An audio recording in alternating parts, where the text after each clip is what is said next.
Pourquoi la musculation fonctionnelle est la clé après 40 ans?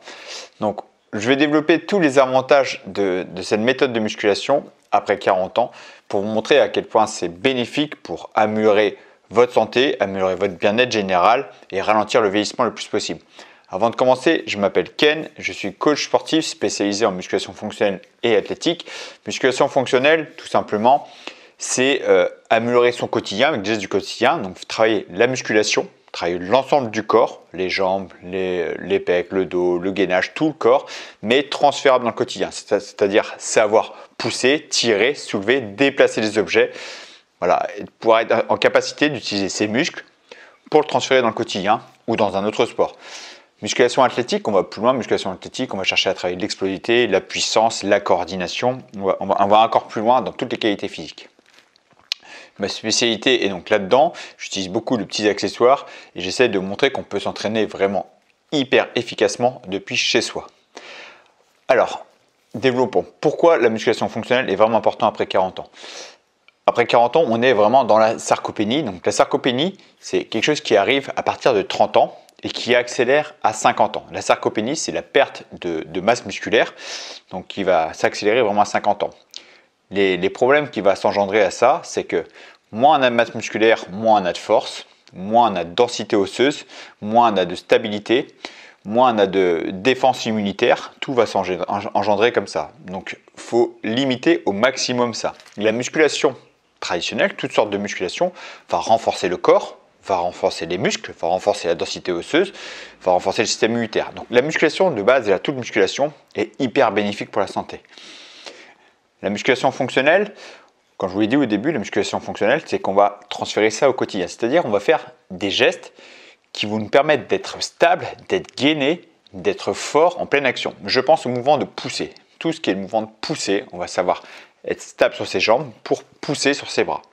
Si on n'est pas solide sur ses jambes, on sait utiliser que ses bras, on n'est pas stable. Il n'y a pas de coordination entre le gainage et le sol. Je parle énormément de coordination. La coordination, c'est le lien entre tous les groupes musculaires ensemble. D'accord? Savoir coordonner ses jambes et le haut du corps ensemble pour être fort. C'est la base dans tous les domaines. Vous voyez le tennis, la boxe. S'il n'y a pas de force dans les jambes, il n'y a pas de force dans les bras. Ça part du sol. Ok, la coordination, c'est ça. La musculation fonctionnelle, c'est savoir tirer. On va tirer sur quelque chose, donc il faut être solide sur ses jambes pour ne pas être partir en avant. Par exemple, je pense aux élastiques. Savoir porter quelque chose, donc savoir placer son dos. Porter quelque chose selon les différents éléments. Est-ce qu'il faut se pencher en avant? Est-ce qu'il faut fléchir, flexion de jambe? Savoir installer son dos. C'est ça la musculation fonctionnelle. Pour ce genre de musculation, moi ce que je préconise le plus, ça va être les élastiques et les sangles de suspension. Pourquoi j'ai une préférence pour ces accessoires-là? Même si les haltères, j'utilise les haltères pour apprendre à porter dans la vie de tous les jours, travailler la coordination aussi. Mais les élastiques et les sangles de suspension ont un avantage particulier. Les sangles de suspension, on va travailler au poids de corps et on va travailler toujours du gainage. Je prends l'exemple des pompes. Quand on va faire les pompes, on va chercher à travailler au poids de corps et régler selon son niveau, selon sa force. Tout le monde peut faire des pompes aux sangles de suspension. Moi, j'utilise des pompes de sangles de suspension sur ma doyenne, par exemple, qui a 88 ans. Elle fait très bien les pompes aux sangles de suspension, elle sait s'installer. Et je peux faire des pompes aux sangles de suspension avec des personnes ultra entraînées. J'ai entraîné des athlètes professionnels, des basketteurs professionnels. Donc, je vous assure que c'est des sacrés gabarits. Ils morflaient aussi aux pompes. Donc, les pompes les sangles de suspension peuvent s'utiliser pour tout le monde. L'avantage de ces sangles de suspension, c'est qu'on va travailler au poids de corps et on va travailler l'instabilité. Donc le fait de travailler l'instabilité, je prends l'exemple des pompes, on va faire en sorte que la sangle ne touche pas les bras. Donc la sangle ne touche pas les bras, donc tous les muscles profonds de l'épaule vont travailler pour renforcer tous les muscles autour des articulations. Donc on va renforcer les articulations. On va pas mettre aussi impactant sur les articulations que les haltères. Par exemple, aux haltères, on va s'installer sur un banc, le développer couché, ce qui est quand on vieillit, ce qui va fragiliser les articulations, c'est la charge très impactante, surtout en début de mouvement, parce qu'il y a un étirement très prononcé sur le tendon et sur le muscle qui, à arriver à un certain âge, 30 ans, 40 ans, 50 ans, plus on vieillit, pire c'est en fait, plus ça devient traumatisant sur les articulations, surtout quand on met une charge lourde. Les sangles de suspension, on va mettre quand même une charge importante au début du mouvement parce que ça va être là où ça va être le plus dur, sauf qu'on est tellement instable, on n'est pas concentré 100% sur ce tendon, on va être concentré sur l'instabilité et le gainage. C'est ça qui est intéressant. Et les élastiques, c'est va être le top aussi pour ça, parce que les élastiques, quand on va être au début du mouvement, d'ailleurs, entre parenthèses, les élastiques, c'est le premier retour qui nous fait là-dessus, c'est les gens qui ont des douleurs articulaires, ils passent aux élastiques, ils peuvent continuer à travailler de la masse musculaire, le muscle dans son ensemble, sans avoir mal aux articulations. Pourquoi? C'est pour ça. C'est qu'au début du mouvement, là où le tendon est le plus fragile, l'élastique est le plus faible. Donc il est en adéquation avec la force du tendon. Et plus on va pousser, plus le tendon il se raccourcit, plus le tendon il est fort, d'accord? Parce que le tendon ici, il va s'étirer, hop, il se raccourcit, le tendon, le muscle. Donc là, il va être fort. Donc on est en adéquation avec l'articulation. Donc les élastiques, ici, on va chercher à travailler les pecs, les triceps, et comme je vous l'ai dit, moi j'aime bien la position debout, par exemple, pour travailler la stabilité sur les jambes. On va travailler énormément d'exercices, il y a une panoplie d'exercices, que ce soit élastique et sangle de suspension, il y a une panoplie d'exercices extraordinaires pour travailler tout le corps. Les sangles de suspension, on va pouvoir travailler, par exemple, adapter selon la mobilité. Je pense au squat, par exemple. C'est très facile d'adapter le squat aux sangles de suspension parce qu'on va pouvoir se mettre en décharge de poids et on va pouvoir partir un peu plus sur l'arrière si on est un peu raide des chevilles. Avec les élastiques, la résistance progressive, on va aller progressivement sur la résistance et la résistance va monter progressivement selon votre capacité à faire le mouvement. Voilà, tout simplement. Avec la musculation fonctionnelle, élastique, sangle de suspension en particulier, je travaille beaucoup sur tout ce qui est gainage et posture. On va travailler constamment le gainage, élastique et sangle, on est toujours sur du gainage. Dans les protocoles que je mets, moi en tout cas, il y a toujours du gainage et travail de posture, c'est-à-dire tous les muscles qui vont équilibrer le dos, le gainage pour avoir un corps qui soit bien stabilisé et bien fort. D'accord, les muscles posturaux, en fait, on va équilibrer les déséquilibres musculaires qu'il y a devant, derrière, toutes les conséquences de notre vie tous les jours qui fait qu'on va avoir des équilibres musculaires comme les fessiers qui sont un peu plus endormis, le bas du dos qui est souvent trop enroulé, le gainage qui est plus en action, les épaules qui sont trop enroulées. Avec la musculation fonctionnelle, on va rééquilibrer tout ça pour avoir un corps plus fort.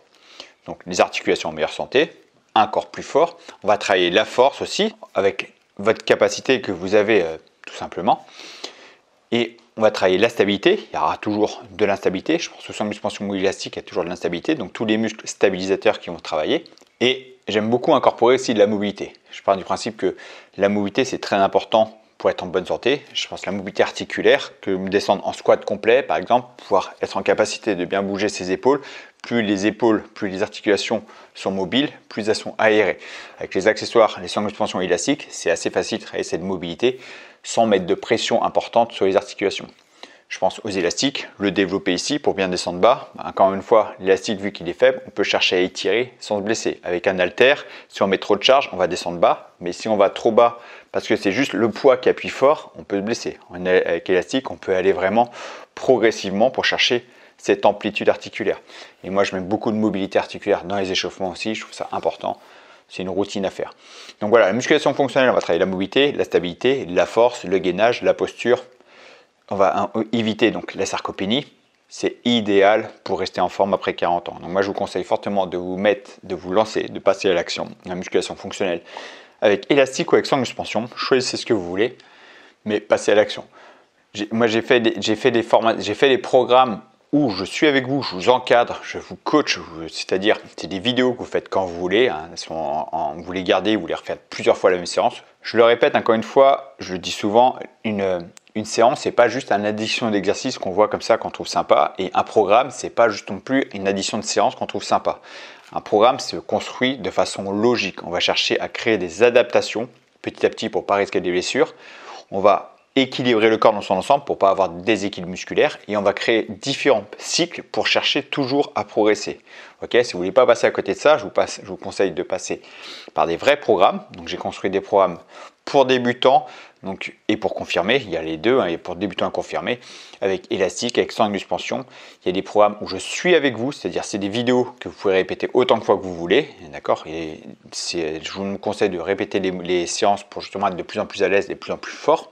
Je vous coach du début à la fin. Je fais l'échauffement, la séance, le retour au calme. Je vous donne toutes les explications techniques, les résistances, et puis on y va progressivement. Vous êtes encadré, voilà, vous avez juste à suivre. Donc si ça vous intéresse ce genre de programme, choisissez le programme qui vous intéresse. Vous cliquez ici, et moi je vous retrouve de l'autre côté. Et je vous dis merci d'avoir suivi cette vidéo et à très bientôt pour une prochaine vidéo.